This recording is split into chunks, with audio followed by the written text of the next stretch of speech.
Welcome into the CHGO Blackhawks podcast presented by PointsBet. Use promo code CHGO when you sign up to get 2 risk-free bets up to $2,000. Happy Thursday. I'm Jay Zawaski with Greg Boysen and Mario Tirabassi. And if you're watching us on YouTube, and you should be, we're joined by a special guest. He's right there on your screen. He's Corey Pronman from The Athletic, the authority on hockey prospects. And as Blackhawks observers, that's really all we have to talk about for the next few years. So, Corey, I hope we do a good job on this one because we're going to be calling you often. Thanks for joining us, man. We appreciate it. Yeah, looking forward to it.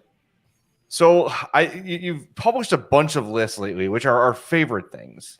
They're they're great topic generators. They're great conversation pieces. And just in general, before we start to get to the rankings and everything, I just kind of want to get your take on the direction of the Hawks since the former GM. We're not allowed to say his name on the podcast, but because you're a guest, I have to say Stan Bowman. I'll throw another dollar in the jar, fellas. I'm sorry. Since his departure and since Kyle Davidson's taken over, what have you thought of what the Blackhawks have done in that short time? Well, I mean, they're obviously tearing it down to the root and building for the long term. I mean, you look at how many draft picks they acquired in this past draft. You look at moving on from even Kirby Dach, who was a 20-year-old center. Obviously didn't have a great year. I don't think it was unreasonable for them to move on from him. But I mean, they're clearly, this is going to be a long, painful process. You look at, say, how long it's taken in, say, Detroit to kind of turn around that franchise. There are a lot of really tough years. And then you have to be successful in the draft, and they still haven't made the playoffs yet because of how long that process can take. But that looks like what's coming up for the Chicago Blackhawks. I mean, and when I was out at the Hlinka Gretzky Cup, a U18 tournament in the World Juniors, you saw Kyle Davidson out there scouting the entire tournament because that's what the Chicago Blackhawks are right now. They're all invested in the draft and the amateur process at the moment, and that's going to be the main way they're going to at least attempt to turn around the organization. So this most recent draft class and the upcoming draft classes are going to be critical if they hope to become a playoff team again sometime in the next 10 years. Hopefully shorter than that. Well, that's how long rebuilds take. I mean, the Chicago fans can remember the last rebuild. Everyone remembers the Patrick Kane pick and the Jonathan Toews pick, but they skim over the Jack Skilly pick a little bit, or the Cam Barker pick. Sometimes it's really difficult to build through the draft. Yeah. Well, it's those late round picks that help to bail them out in some of those years. But right. Getting Duncan Keith in the second round and so many others. But I just mean the draft can be difficult, and there's no, I would say most teams kind of hope things happen within 5 to 8 years when you're at this low a point. But in Chicago might be in a little bit more of a privileged situation because they can get the premium free agents when it's time. But we'll see. That's probably a realistic time frame. So in your, you do the all 32 teams in the NHL, you do the prospect system rankings. From last year to this year, the Blackhawks jumped from 23rd to 12th, and that was all the while graduating Alex DeBrincat, I believe, out of the rankings and then trading Kirby Dach.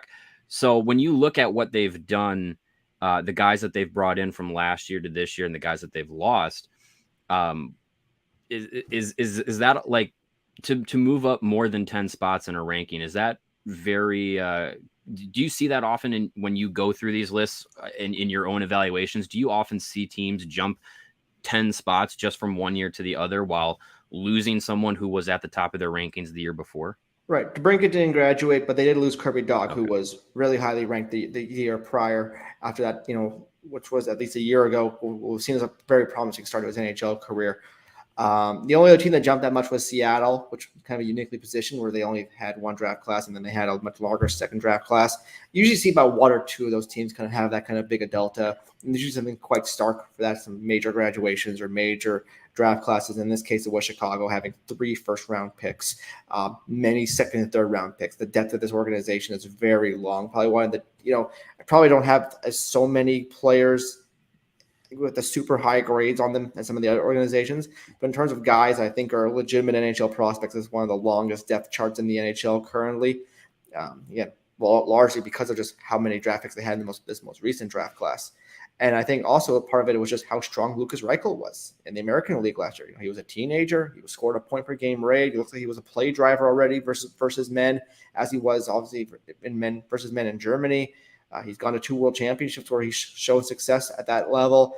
Looks like a very well-rounded forward prospect who I think could play a very important role for Chicago in the very near future. That's the hope. Just to kind of give us some context, we kind of dissected your list last week when it came out for the top players under 23. Besides being under 23, what are the kind of criteria you look at as far as like, why is this guy number 4 and this guy number 8 and stuff like what kind of decision making goes into creating these lists? Well, it's about projections, about who you think is going to have the best pro career. So it's not just about what they accomplish at their individual level. Like Sam Rinzel hasn't really accomplished that much, but he was a first-round pick because he has a rare toolkit. 6'4" defensemen who can skate like him and have offensive skill are not easy to find. Same thing could be said for Colton Dach. Same thing could be said for Nolan Allen. Now it's Vlasic. Guys who may not have gaudy numbers, but their toolkits are really appealing. Frank Nazar, is a guy who, on the other hand, has some of the big numbers and may not be the biggest guy, but he's got tremendous skating ability and he competes really hard. Kevin Korchinski also has the toolkit and the numbers, so that's why I think those 3 guys. What I think you can argue those. I think Reichel. I think I would challenge someone if they didn't have him as the top prospect in Chicago right now. But I think you could argue Frank Nazar, Kevin Korchinski in any order. And I think wouldn't surprise me in Chicago if they had him really close on their list. But I think those 2 guys have both the tools and the production, and I think those things usually bode well for pro projections. Let's start with Lukas Reichel. That's a guy who we all expect will, if he doesn't play all 82 in Chicago next year, will play the bulk of the games in Chicago. Had a pretty limited picture of him in the NHL. I think he ended up with one? I think it was 1 assist. And there weren't really. He didn't stand out a lot at the NHL level, but he did dominate in the American Hockey League, which gives a lot of. We've talked about this a lot. The fact that he's able to go out there against men and produce is a good sign. We're sort of trying to figure out, where does Lukas Reichel project on a playoff team, right? Are we looking at a number 2 center? Are we looking at maybe an average 2 center or an elite 3? Where do you sort of see Lukas Reichel if he maxes out? Where could we expect him to be in terms of his impact on a competitor? Right. Is it for sure that he's even going to be a center in the NHL? It's not. No, it's not. It's not for sure. I think they're going to give him every opportunity, like they did with Dach, to prove that he's not. Yeah. But I do think just because whenever I've watched him coming up, he's mostly played wing. And I can see, like I said, he's such a great player. He skates well. He competes well. Can I see it working down the middle? For sure. But I've historically seen this guy play wing mostly. But I do think he is a top 6 forward in the NHL. Whether it's a 2C, a 1W, on a true Stanley Cup contender, is he a 1W or 2C? Like, I think there's a good argument. I wouldn't sit here and see it. I would feel like 100% confident, but given what he's shown versus men over several years, given I think he has a lot of pro assets, like I can see a strong case for it. One of the guys that I think from this last draft class that we're kind of in really interested to see how he pans out over the next year or two was a player that when he was drafted by the Blackhawks at 7th overall, we had a live draft show during that draft, and our collective reaction was kind of underwhelming, and we were a little maybe I guess disappointed with the pick, but it was Kevin Korchinski at number 7, and I think our collective reaction was it seemed high to take him at 7. It was another defenseman into the prospect system. But as we've kind of dug into his game a little bit, I think we've seen why the Blackhawks really liked his game. What can you say about Korchinski and kind of where he stands now and what maybe his projection might be? Yeah, I mean, he's different than those other defensemen in the system. He's different than Alex Vlasic. He's different than Nolan Allen. He's different than, if you want to, consider Ian Mitchell in that bucket, or Ethan Del Mastro. Like, this guy is a dynamic player. He's, a great skater, has a ton of offense. He makes plays. He's confident. He attacks while also having good size. So it's kind of different than saying Adam Boqvist, where, yeah, he has offense, but he's this 5'10", 5'11" defenseman who can get pushed around a little bit. I don't think Korchinski's the best defensively, but because he has that length to go with the skating ability, I think he'll be decent enough defensively as a pro. There's more projection there. I didn't have him rated that high on my personal list, but I would say, if he didn't go 7, he wasn't lasting much longer. I think he was going in the top 10. I was pretty confident about that, actually. Going into the draft, even more confident after what I was hearing after the draft, that if either someone was taking him who was already there, someone was trading up to go get him. So I don't think that was an off-the-board pick in terms of the NHL marketplace. And I think the hope is, again, we have a 6'2" defenseman who can skate and has legitimate offensive ability. I mean, Seattle went to the WHL finals in large part due to how well he played in that playoff for them. Then I understand why they made that bet. Time will tell whether he was the 7th best player in the draft or not. But I think he's a very good player. Well, it's interesting that you mentioned that you didn't think he'd get out of 10 because as the Hawks came on the board, we're all sort of screaming for Frank Nazar at that spot. They take Korchinski, we're all a little bit bummed, and then they go and get Nazar at 13.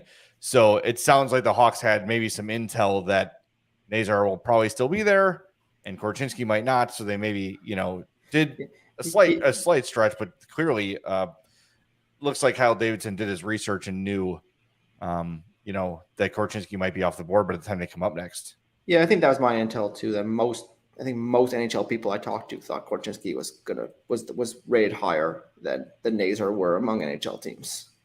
So let's talk about Nazar. That's a guy who a lot of Hawks fans are excited about. We already have somebody on Twitter who follows us whose name is Frank Nazar for 2024 Calder. Maybe getting ahead of ourselves a little bit, but a little bit, yes. It just shows you the excitement. We saw him at development camp, and he looked every part of a first-round pick. Where do you see him projecting? Yeah, I mean, he follows up that development camp by coming within an inch of making USA's World Junior team there in the summer. And that kind of surprised me a little bit that he came that close after not really being even close to the mix for the December team. And it was mostly the same players that were right for that camp. So I think that kind of showed that the USA Hockey thought highly of him and the camp that he was having there. He's really fun to watch. Tremendous speed, tremendous competitor.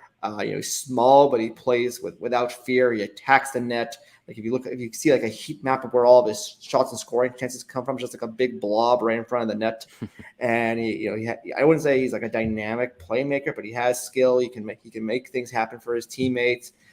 He's just a really fun player to watch. I think the question with him is going to be kind of the same thing with Reichel is he a center? Unlike Reichel, he actually does play center. He plays center predominantly with the program. But at 5'10", the question is going to be, there are very few 5'10" centers in the NHL. Can he be the next one? The NHL people I talked to who were big Frank Nazar fans would say, well, he reminds me of Vincent Trocheck. Now, there's only one Vincent Trocheck in the NHL, but that's the hope if he ends up staying down the middle. That would work. We might as well stay in the first round from this past draft class. You kind of mentioned Sam Rinzel a little bit there earlier, but I know he was a guy that when that pick was made was kind of like wasn't necessarily on our radars a lot. I know some people think that was maybe a little bit of a stretch. He definitely has first rounder potential and could be a unique player to say the least. But what can you tell us about him? And we know he's going to be a project, and we know we're not really going to have to worry about him in Chicago for 3-4 seasons at least. But what can you tell us about why we should be excited about that pick? Right, yeah. I mean, I would say among NHL personnel, it was 50-50 whether he's having as a first rounder or not, which is usually the case for the late first rounders. That's the reason why they go late in the first round. For the teams that had him rated that highly, like I said, it was all the toolkit projection. 6'4" defenseman who can skate and has skill. Those guys are hard to find. The people who would be worried about him would be like, well, he didn't really have a big season. When he went to the USHL, he wasn't a top player. Even in Minnesota high school, he didn't do amazing, but there were times during the year, there were times in USHL games where he really excelled, and you got really excited about his pro potential. I was at some of his games at the Hlinka Gretzky. Even though he wasn't getting big minutes, he did some really unique things out there that made you think, okay, this guy has a lot of potential to be a good pro defenseman one day. He is going back to the USHL next season. To my knowledge, he'd be the first round pick to go play in the USHL the year after his draft since Blake Wheeler did that, nearly 2 decades ago. Now, Blake Wheeler was a long project too, and eventually it worked out. But I hope for Rinzel it doesn't take that long. It doesn't take 10 years for him to hit his peak and become a good NHL player. But he is a long-term bet. He's going to be a 2-3 year guy in college for sure. But that was an upside bet for sure. And like I said, there were some teams that haven't rated that highly, but it wasn't a consensus. On your list of the top players under 23, I think you went up to 170, give or take, right in that area. Number 135 was Philip Kurashev. Sure. And we've seen a lot of him in the NHL. And as we talk as a trio, we sort of have trouble figuring out exactly what Kurashev is. We've identified that when he gets frequent playing time, he is a lot more effective, which makes a lot of sense, especially for a young player. I have made the comparison to your classic 4A baseball player, where he's probably too good for the American League, but probably not good enough to be a regular on a contender, especially considering the fact that he's kind of a top 6 type player. Could you see him adding, at this point in his career, he's kind of going to have to add a little bit of a bottom 6 skill set, I guess you would say. And a name that we've talked about a couple times with him is Michael Frolik. It's a guy who came up with offensive chops and was projected to be an offensive player, but then sort of figured out as his career went on, I'm going to have to adapt here. Can you see Kurashev at his size, at his stature, with his, pedigree, whatever you want to call it, adding that sort of element to his game? Or do you think, because you got him ranked pretty high here, do you think that he could eventually figure out the offense and become a regular top 6? Yeah, I think maybe more middle 6 is what I think. Maybe third line wing, second power play kind of guy. Where I would never call Kurashev a great 2-way player. I don't think he's that physical. His skating is fine, but it's not a major asset where you kind of think of him as a guy who's going to kill penalties. Frolik, I think he was a better skater at the same age. But I think with Kurashev, you see a guy with really good skill, really good offensive vision. He can shoot the puck really well. Yeah, the offense hasn't been consistent yet, but again, pretty young player in the NHL. I like the player. He's been way better than I thought. When I saw him as a junior, I thought he was not going to be a long-term NHL player because I thought he was just good offensively but wasn't well-rounded enough.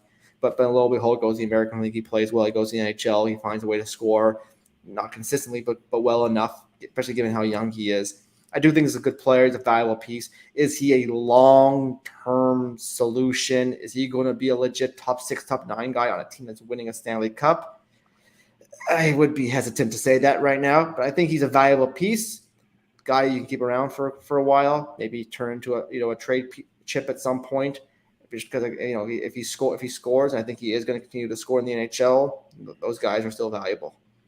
I want to ask a non-Blackhawks specific question, and we can get back to talking about their farm system. But I just want to ask, when you put together these lists, and because you're trying to break down all 32 teams for your work process, what goes? Are you watching all 32 teams farm systems top to bottom video, or how do you pull that all together just from being in your position as a prospect analyst, draft analyst?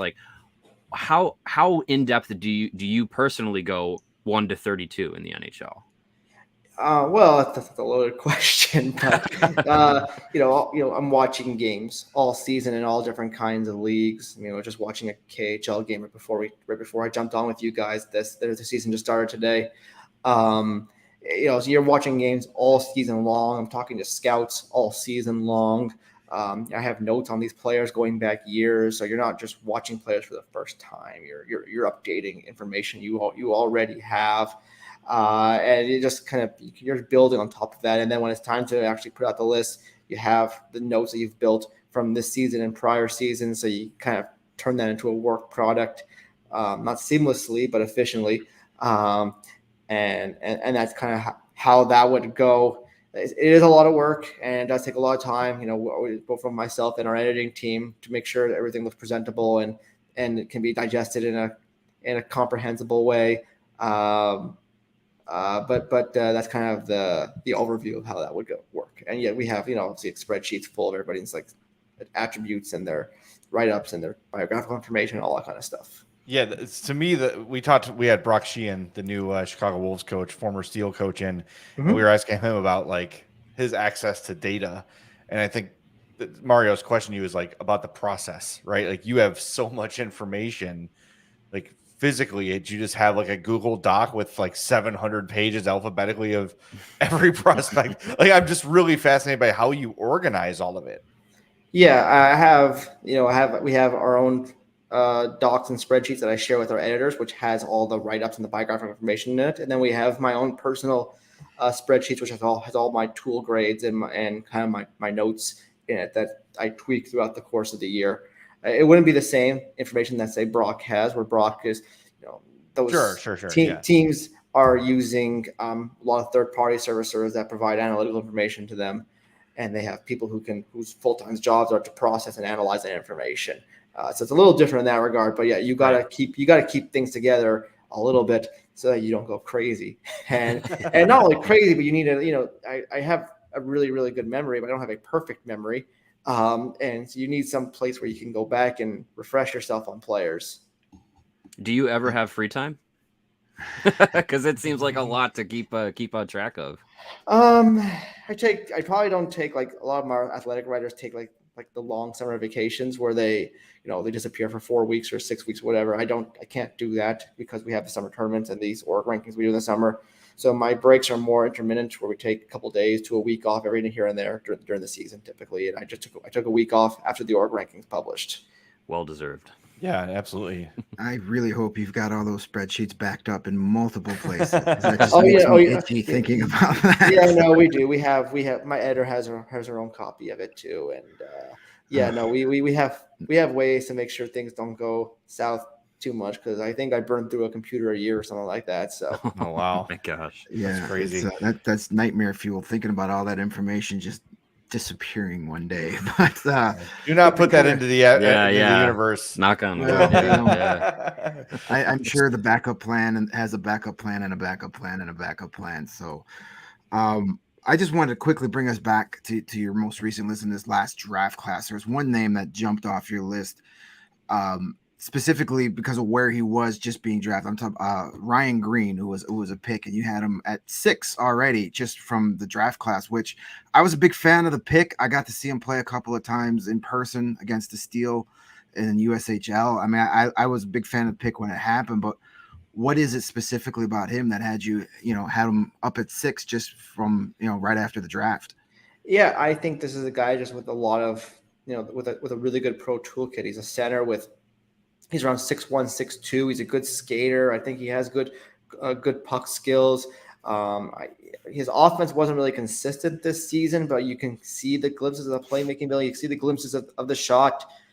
He goes to Canada's under 20 camp this summer, and I think he holds his own among that level and shows some good flashes there. I just think you need him to be more consistent. Like that's going to be the key with this guy.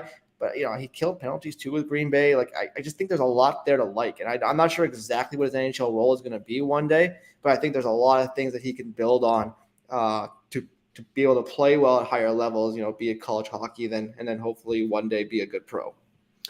Before we get to the 2023 draft class, there's one more guy off your list that I want to ask about that I felt was actually just a little low personally. But again, you have way more information and way more background with watching these guys than I do. But Drew Comezzo, you had as the 14th ranked guy in the Blackhawks system, and by all accounts from us and from many Blackhawks fans, he's kind of looked at right now as the team's future in net.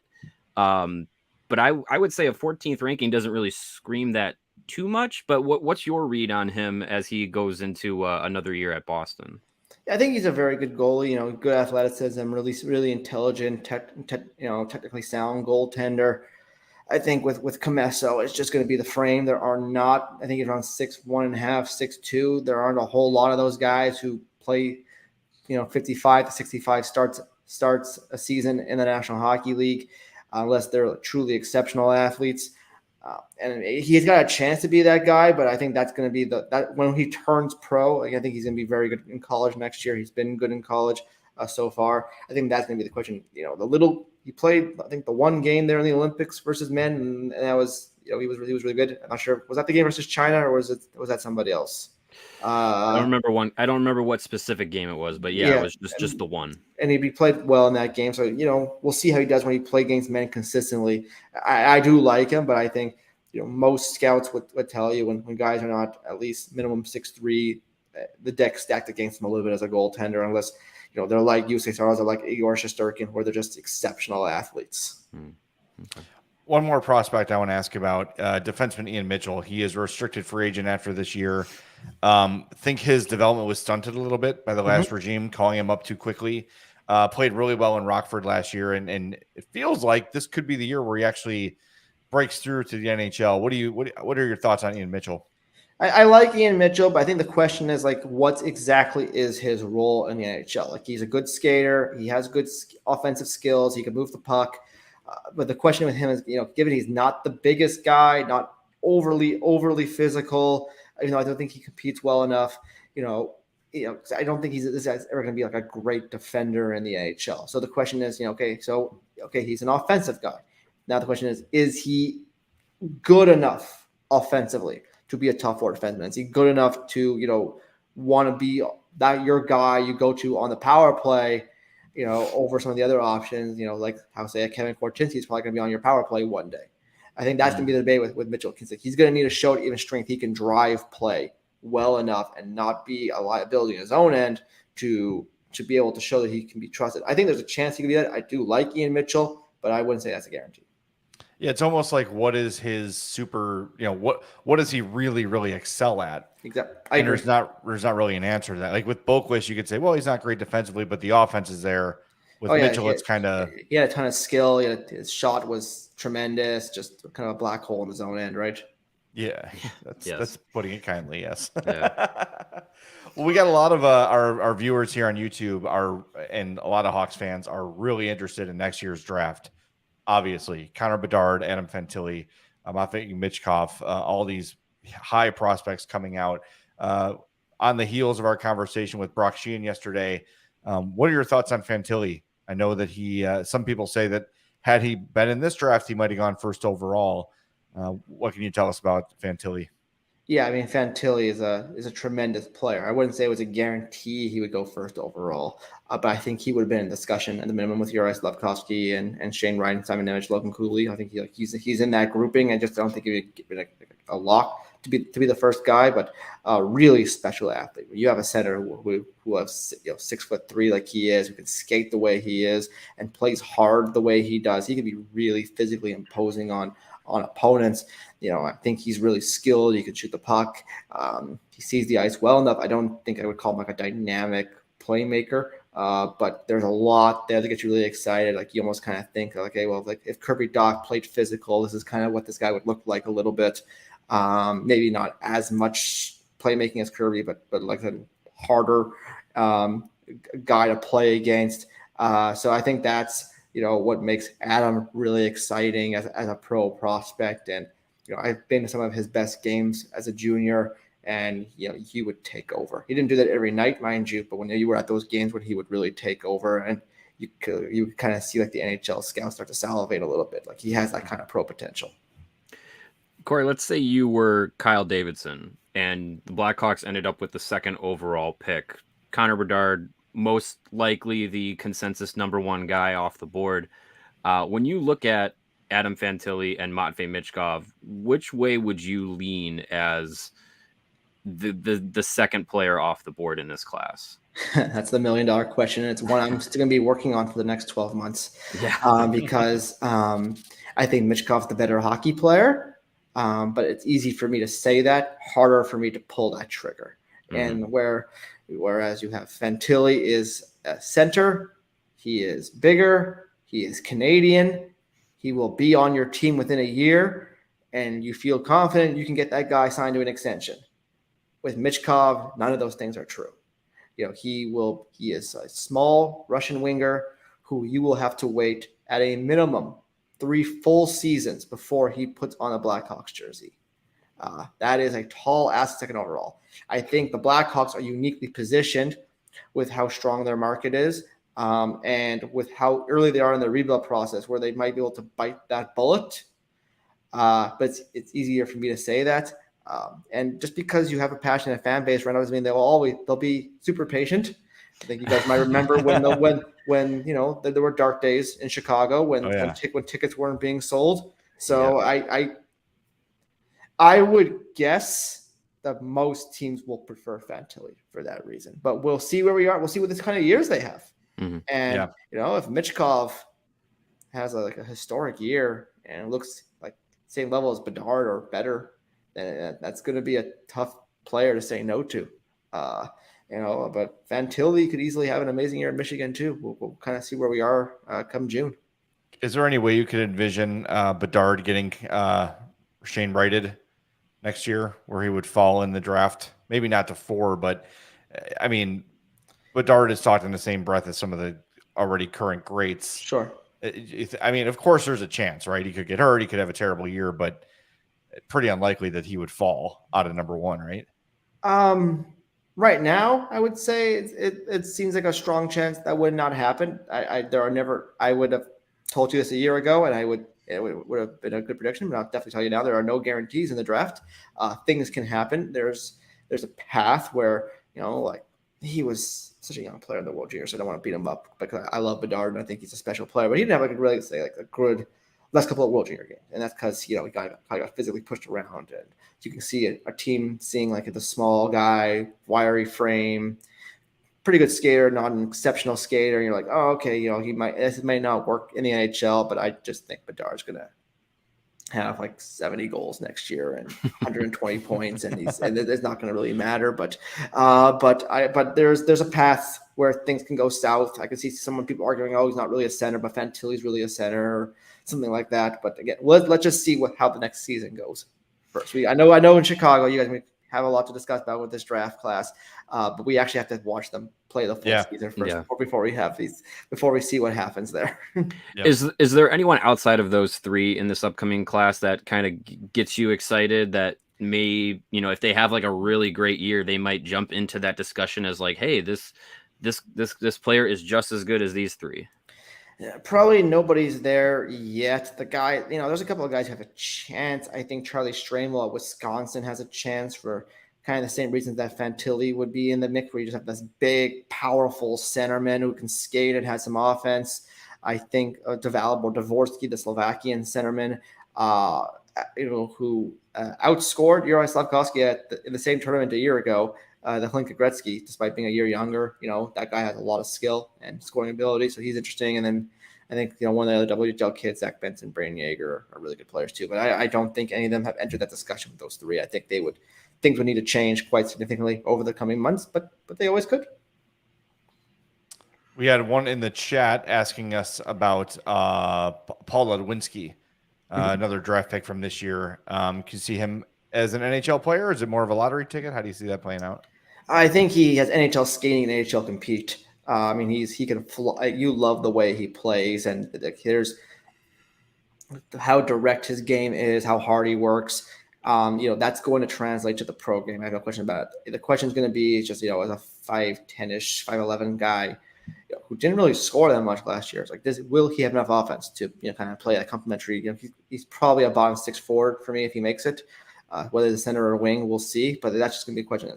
He was a 2/3, 3/4 points a game guy in the OHL. Not great for a small guy. That was a deep offensive team. They had some good players there like Zade Wisdom, Martin Kromiak, Shane Wright. He'll have a bigger opportunity next season, but he's going to really need to kind of pop and show a lot of offense, I think, for that player type to work in the NHL. Same thing with Samuel Savoy to an extent too, and Aiden Thompson. They kind of drafted a certain kind of player type in last year's draft class. A lot of emphasis on skating and compete, I thought, and on Nazar being on the upper echelon of that kind of player. Corey, we appreciate your time. That was excellent. We loved it. Our viewers loved it. I know you're a busy man, so we appreciate the time, and we'll catch up down the road. Thanks. Thank you. That's Corey Pronman from The Athletic. Make sure you're following him on Twitter at Corey Pronman.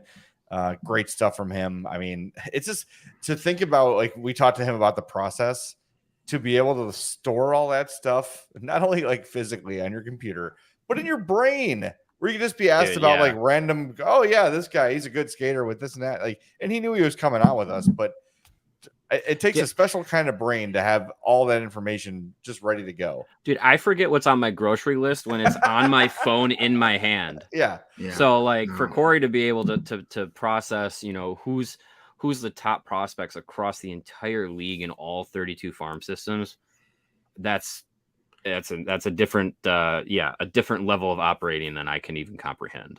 It's pretty impressive considering there are many times a day I get up to go into a different room, and by the time I get into the room, I've forgotten what I've gotten to go in that room for. What was I doing? Or I come back with something completely different than I originally went for. So yes, to be able to just be like, oh yeah, Paul Ludwinski, yeah, he can skate and compete. Like it's an impressive task to be able to do, and we thank Corey for his time. I'm sure he's a very busy guy watching KHL games on a Thursday afternoon. Oof, what better way to spend your time, I'll tell you what a better way would be. Yes. Jumping on PointsBet Sportsbook. They're counting down the days until the football season with a new offer every day until the season kicks off. So from now until September 8th, that's a week from today, PointsBet Power Hour will unlock a new daily offer from noon to 1 p.m. Central.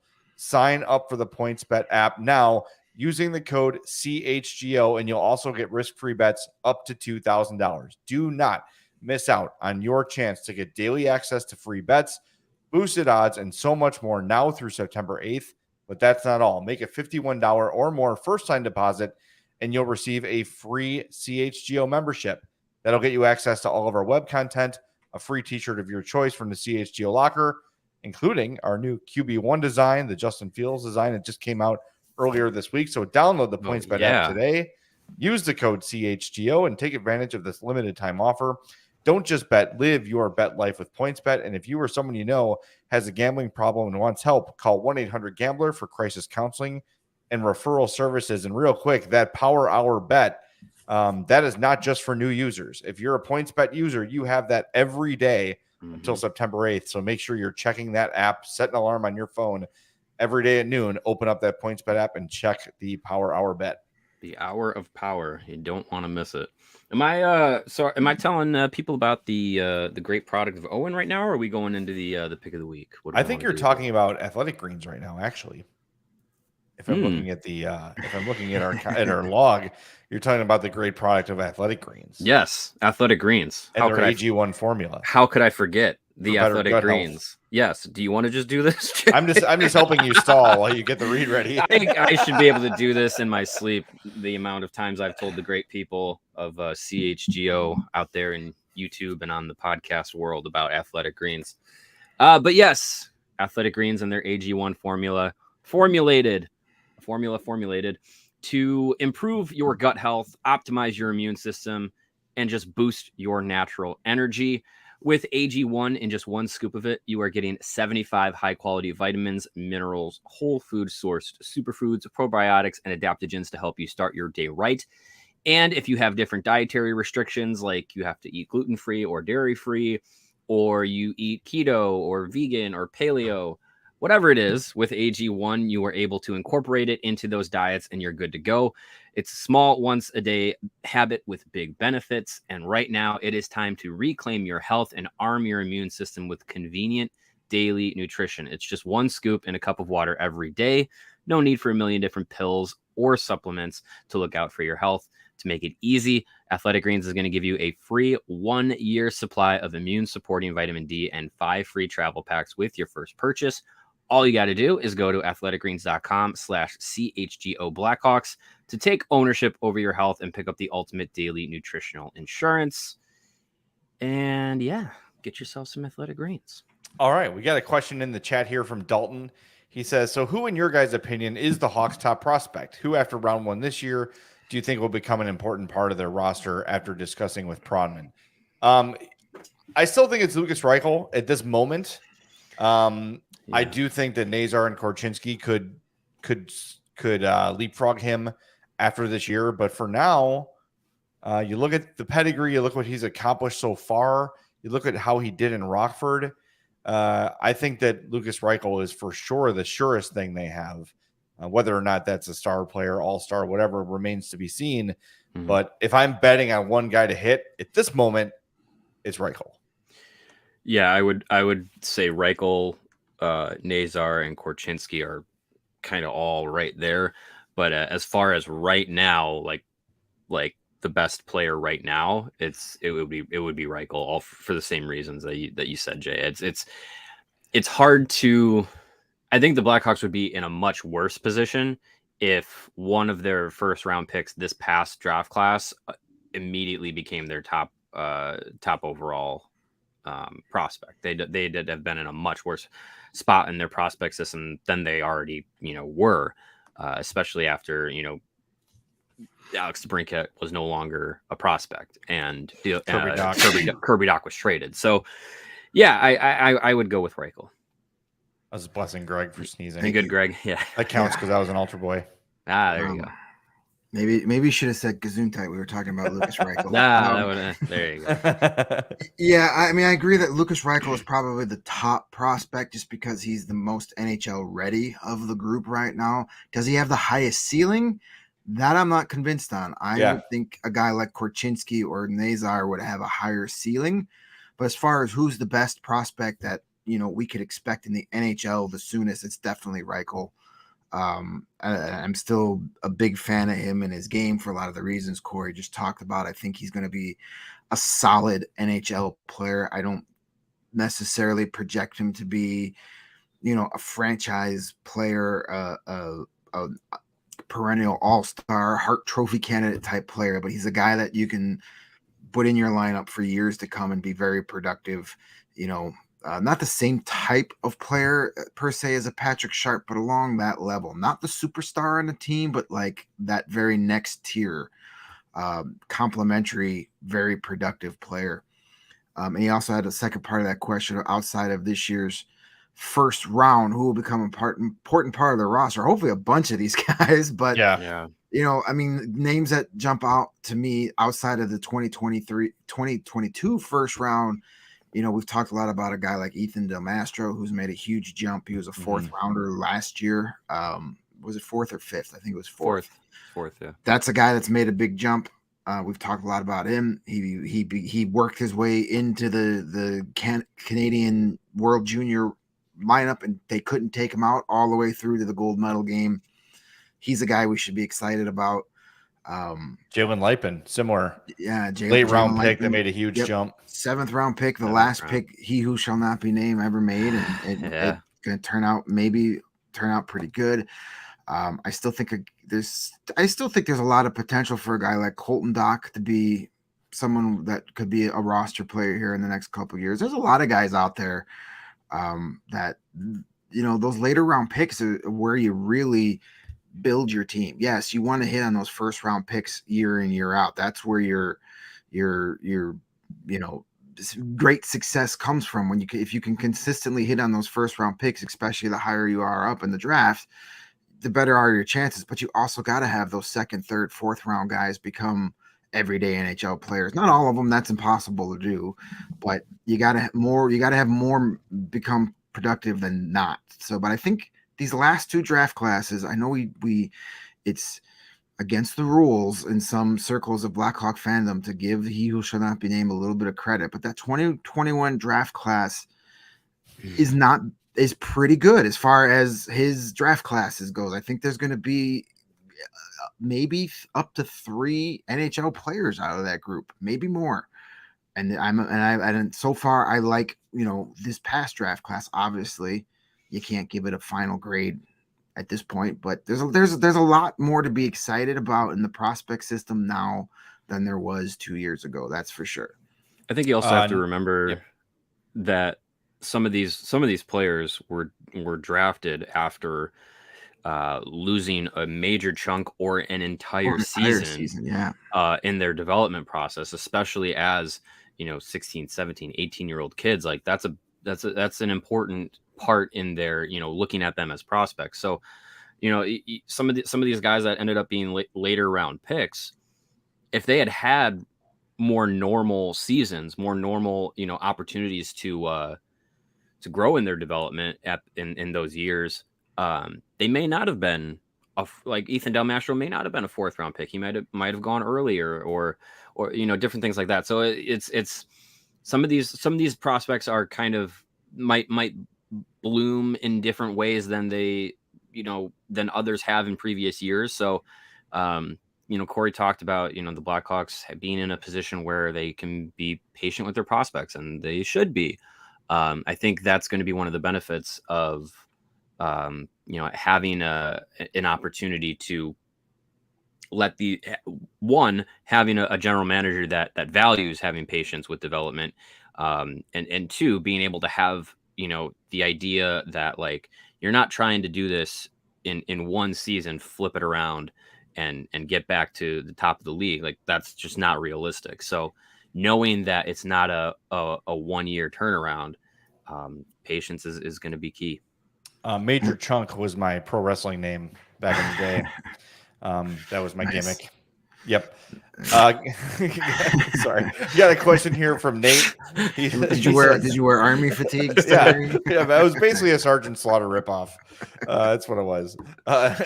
Nate says, "What are realistic goal, assist, point totals for Reichel this year? Just looking for Hawks fans to have realistic 50 goals, 100 points." Well, I did. Looking at Nate's question as a preview, I went and looked to see what Alex DeBrincat did his rookie year. That's and just unfair. to be clear, no one is projecting that Lucas Reichel will be Alex DeBrincat.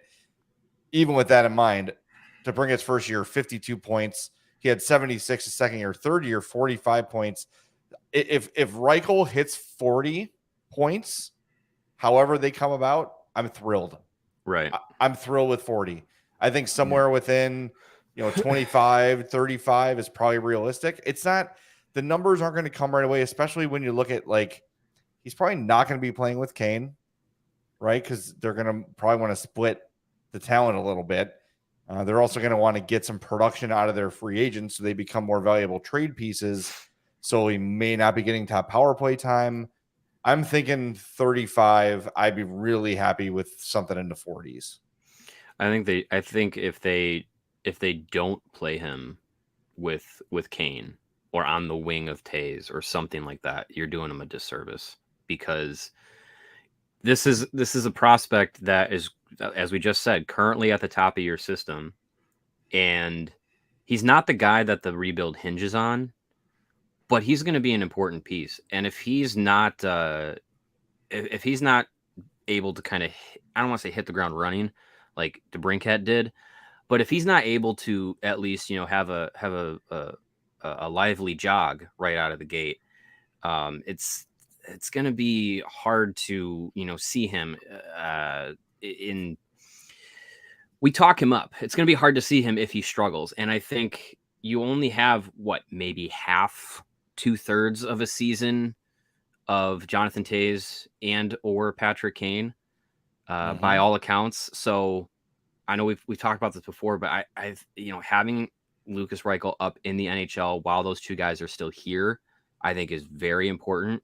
Having him play with one of them, I think, is also very important for his development, for his confidence, and just to give him someone to play with that can give him the ability for his skill set to shine. If they stick him on the third line with like Kurashev and Tyler Johnson, like, yeah, maybe that's where he fits in.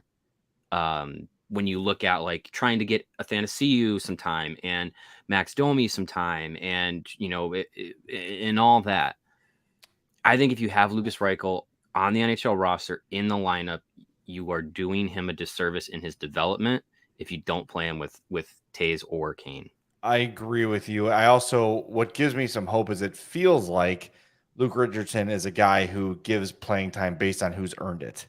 And I just said, they're going to want Domi and Athanasiou to up their value as much as they can. But if those guys haven't earned top six time, I don't think Luke Richardson's just going to keep them there just because, we got to get their trade value up. He's a competitor. Luke Richardson is going to try to win every game the Blackhawks play this year. He's going to try to put them in the best position to do so. Whether or not they have the talent to do it, they don't, but they're going to try, right? Yeah. So I don't see him just being like, well, these two, we got to keep them playing so those points keep coming so we can get a better pick for them.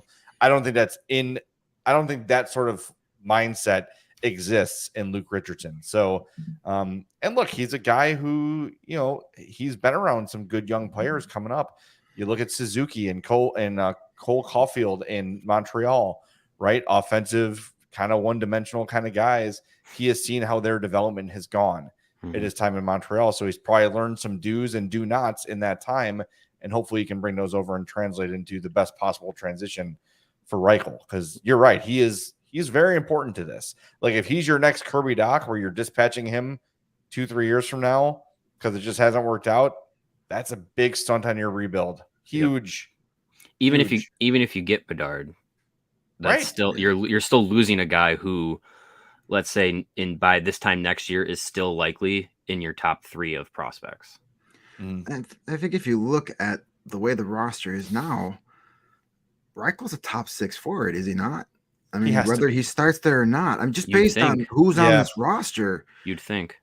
Who's knocking them out of that top 6? Even with Domi and Athanasiou, they're both okay. You put them both in the top 6. Okay, Kane and Taves, there's 4. Who else you got? Right. Yeah. I mean, the only Especially other if they one have him at center. Yeah, the only other one I would think is like Tyler Johnson. Okay, so you put Tyler Johnson in between Reichel and Kane. Sure, I And wouldn't. you put Athanasiou and Domi with Taves, or you put Reichel with Taves and Athanasiou and Domi with Johnson and Kane. I think there's nobody there that's really like. There's really no. Like I want the 88, 89, 90 line out there for a few shifts. That would be fun. That'd be aesthetically pleasing. But yeah, you look at the raw. I mean, we also got to take into effect, as I agree with both of you, got a 40-point season would be considered a success in my book. Anything above that would be great. Sure. 35 points or less, if he's here for all 82 games, would be a little concerning. I wouldn't say disappointment, but it would be concerning because this is his time. No one's going to force him out of playing big minutes at this point. There's no superstars. We just mentioned we can't even think of 6 guys to fill out the top 6. So, right. If he's here to start the season and he's playing all 82 games, knock on wood, he's healthy. I don't see why 40 points is unreasonable expectation. Teuvo Teravainen's first full season in Chicago, 2015-16, 78 games, 35 points. The next year in Carolina, 81 games, 42 points. And that was his 4th pro season, his 2nd full season. So these are the kind of, like 35, it might sound like not great, but again, we've got to, and I'm pointing the thumb at myself on this, we've got to get out of the Taves, Kane, DeBrincat mindset. That is not normal. And also, he is not a prospect of that level. He's just not. Right. He was, 17th overall? We're talking 2 for sure Hall of Famers. If Alex DeBrincat's career continues as it has been, potential Hall of Famer, Lucas Reichel does not project to be a Hall of Fame or even a fringe Hall of Famer, right? But the Teravainen comps, not totally similar game, but that's a little more in the area of the kind of player you're looking at. What was the Teravainen full season with the Hawks? You said 15, First 16? full season was 15, 16, 78 games, 13 goals, 22 assists. And if Reichel does that, I'm happy. Right, but Reichel should have an opportunity to do at least that because top 6. He's top 6. Yeah, Teravainen was not a top 6 guy because he just couldn't get in there because was that not Panarin's first year with the Hawks? Yeah. Right? It was 2016, 17. Yeah, that was a loaded team. You were just coming off a championship run that was a team Taves, not Kane, so Hossa, it's a different Sharp, still Panarin. Different situation. Yeah. Where Reichel on that team wouldn't sniff top 6 minutes either. Oh, he'd be in Rockford. He'd be in Rockford the entire year. Yeah. So and Joel Quenneville would hit him. If this was the roster constructed in Teuvo's first full season, he would have been a top 6 player. Yeah. And might have been able to succeed those numbers. Yep. So the scenario is for Reichel to succeed. He's going to be given every opportunity to play top 6 and succeed there. So I'm looking forward to him grasping that opportunity. He's performed at every level he's been at so far in his career, performed well. He exceeded my expectations in Rockford last season. He was good, and he was good right from the start and remained consistent the entire season. I don't see why he can't do that. I'm not saying point per game like he did in Rockford, but half a point per game average for 82 games, I'll take it. Well, he also seems, if we're comparing Teravainen and Reichel, you look at some of the intangibles too. Tavo's transition to the U.S. was tough. Like his personality was very introverted, very quiet. Reichel seems a little children scared. in Yes, he looked like a deer. Yes, he looked like a deer in headlights for a while he figured things out here. Reichel does not have that vibe to him. He's gregarious. He's happy. He's confident. It's not to say that Tavo wasn't confident, but you could see him sort of feeling his way. Also, entering a locker room with that list of players we just named, coming off a Stanley Cup win, it's like, Jesus, I know he just won a cup with them too, but it's harder to integrate into a team like that that's just loaded. No. Whereas Reichel, it's Kane and it's Taves, but then it's a lot of his peers around the roster. So a lot of guys that he shouldn't be intimidated by. Right. Yeah. So yeah. I think the the way that the projected lineup right now looks like, he should have ample opportunity to play I hesitate to say all 82 games just because from I think what Scott Powers said earlier this summer was that from what he understands, the plan is to not really throw Reichel into the NHL right away.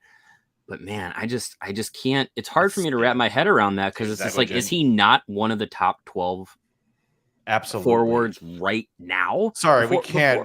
Before we even hit training camp, like when you look top to bottom, is he not in the top 12? Absolutely. I mean, I don't know. He's so in the top I think 6. Yeah, I think this training camp and preseason, for me, Reichel would have to prove that he's not ready to play in the NHL, and I don't know. I just don't see that that's going to be the case. So it's also hard because we really don't know how Luke Richardson runs a team yet. Right. Like, so it's kind of hard to speculate. But look, I think it's good. Lucas Reichel is going to show up in training camp and be one of the best players on the ice. I think that's a safe bet, right? I don't know. I don't know how you're just like arbitrarily we'll go down because why? And I know there's patience and there's negligence. And that's that's the line that you have to walk, and that's what the other guy couldn't do because he was impatient and negligent. Mm-hmm. At least Kyle Davidson is showing patience, but hopefully not too much. Like if a guy has shown you, there's nothing more for Lucas Reichel to accomplish at the AHL level. You don't want to overcook a steak. Yep. No. Nice. Or put ketchup on it. Nice medium cook, ready to go. But with we mentioned we don't know a lot about Luke Richardson and his day-to-day, operations of a hockey team. But the impression that we did get when we had him in our lovely CHGO studios, that episode is in the archive. Go look it up.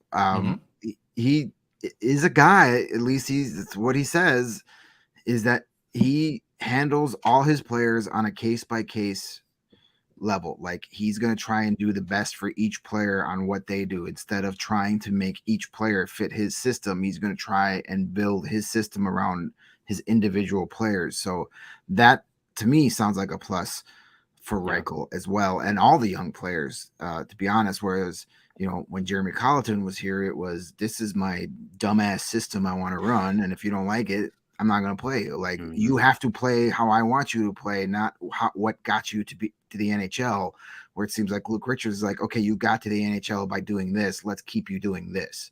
Yep. So we'll see. Lots to talk about. I mean, and training camp, man, it's officially September. It is September. Yep. And that means hockey is being played in just a few short weeks. Training camp, man, it's almost here. It's exciting. It is, and there's what else is exciting is winning money. Yes, on the PointsBet app, especially if you've been following our PointsBet play of the week. We're on a roll. I think Mario has a little something planned for this week's bet. Yeah, I'd like to throw back. I'd like to throw back, Lawrence. Hi. I'd like to throw back to last week's pick of the week if we could. Oh yeah, would you like to see that video? Yeah, let's do that. Yes, I can open my soda can. Seahawks, and that hit. And now they have their yearly preseason tilt against the mighty Cleveland Browns. Can't wait for that. I will not be watching, but I will be betting on the game.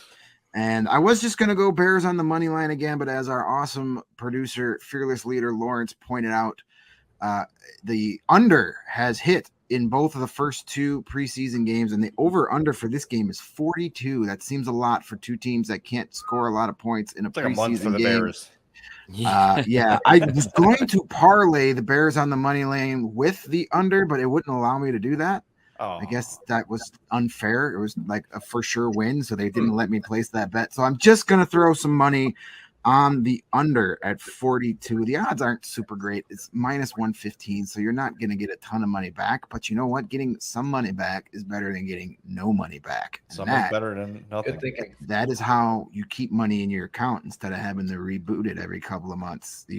Sometimes you take those small victories and claim them as big victories, and the under. That's what we're going. Under 42, Browns and Bears. Justin Fields and the offense are expected to play the full first half. Maybe QB1 could throw some darts and actually get us in the end zone a few times, but They're still going to win 19-18.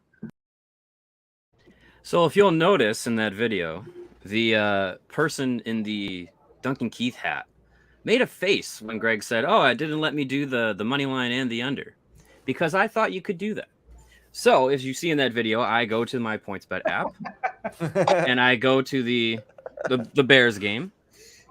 I didn't select. I wasn't paying that much attention because I was still trying to listen. So I went to the Bears game in my phone and said, "Oh, money line and the under bet."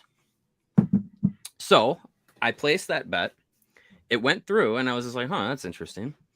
So when the game happened and the over under that I placed was at 41.5, they won 21-20 over the Cleveland Browns. And I thought, hey, that's a pretty good little chunk of gas money here for myself. So I went to my PointsBet app over the last few days, and I realized that bet hadn't gone into my account yet. It hadn't been processed as a winning. So today I was just like, this is weird. So I did the live chat with PointsBet, a great useful tool. If you have any questions, you can live chat with someone with PointsBet and they'll help you out, as this person did. And I said, hey, I have a bet that I placed on a Bears game that hasn't been processed yet. The game's been over for a couple days. So I go through the whole thing. I give them, the ticket number, all this stuff. So they come back and they say, well, this bet will be processed when the game finishes. And I said, the game was last weekend. And they said, this game takes place on September 11th. And I said, what? And I look. Oh. It is Bears Niners that I bet the money line and the under at 41.5 on. Man. So you ass. My dumbass has the pick of the week for the next game. No. We are going with the Chicago Bears and the under against the 49ers in week 1. All right. Definitely fade Mario. That's also. Well, we still have another week to come up with another bet. So next week we can pick the over and the Niners, and then no matter which one you take, you're probably going to win. Lawrence, I noticed we did not pull the video of me guaranteeing a Sky victory yesterday. Ah, yes. No, but I am 1-0 when I wear the CHGO Sky T-shirt. So when you and Kevin wear it at the same time. Yes. It's adorable. Sorry, by the way, I had to leave in the middle of your story because I was going to do the Timmy trumpet sound for the end of the cup. Of course. Oh, okay. Of course. I see how sure we stand on the totem pole. That's fine. Anyway, we're late. The show should have been over long ago, but we have gone a week now without acknowledging this. Former Blackhawks head coach Orville Tessier passed away last Thursday on the 25th. He is one of the few to win a Memorial, a Calder, and a Stanley Cup. Very interesting. That's impressive. Yes. I obviously don't have any recollection of Orville Tessier as a coach, but I know he was known for his hot temper. They called him Mount Orville. And there's a quote here from hockey beat writer, the old Tribune writer Neil Milbert said, Tessier cracked the whip, yes, but he convinced the players that they were winners. So rest in peace, Orville Tessier. Sorry it's taken us this long to get to it, but it's just been a crazy last week of August. I don't know how that's possible, but it was. Yeah. So Tessier had a famous quote real quick. It was in one of those 1980s series against Edmonton, where Wayne Gretzky just waved his stick and scored 9 goals in a game, where he had said that his entire team was in need of a heart transplant after that effort. So he definitely he wasn't afraid to speak his mind, the old fiery Mount Tessier. But so yes, our condolences to his friends and family after learning about his passing.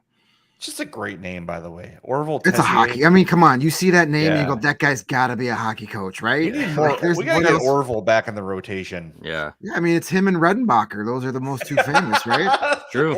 Orville draft. It's gonna be a short draft. But Mario, you got the 3rd pick. Damn it! I think there's a TV show called The Orville. Yeah, There you go. All right. Thanks, everybody. JB, see your comment in the chat. We appreciate that, dude. And everybody with all their kind words. We appreciate it. Good time to remind you, make sure you're subscribed on all the podcast apps. Make sure you like the YouTube video. Make sure you subscribe to the YouTube channel. And if you're feeling feisty, a 5-star Apple Podcast review would be very, very appreciated. We're back tomorrow, audio only, recording in the morning. So look for us around 12:30, somewhere in that window. And then I will be next week in Disney World. Ooh. So it'll be Greg and Mario solo. I'll be back for Friday's show. I know, Mario, you're in on Tuesday, right? Yeah, I will be also taking some time off on Wednesday So and if you are Thursday not of a next fan- week. If you are not a fan of my stylings, next week might not be for you. Who would not be a fan of your stylings? You'd be surprised. We'll just do Blackhawks trivia for me. I'll just fail. Oh, that'd be fun. You should bring the trivia show to the we got- YouTube. I got some fun. I got some things planned. We'll get more into that next week when I get some details there be finally cake? hammered out. But more cake. Well, that wasn't up to me. You'll have to send a message to Stacy for more cake. There could be more cake. Done. All right. We'll talk to y'all tomorrow. Yeah, that's it, right? We're done. Well, Yeah. thanks for listening. That's our show, yeah. To the CHGO Blackhawks podcast. We love y'all.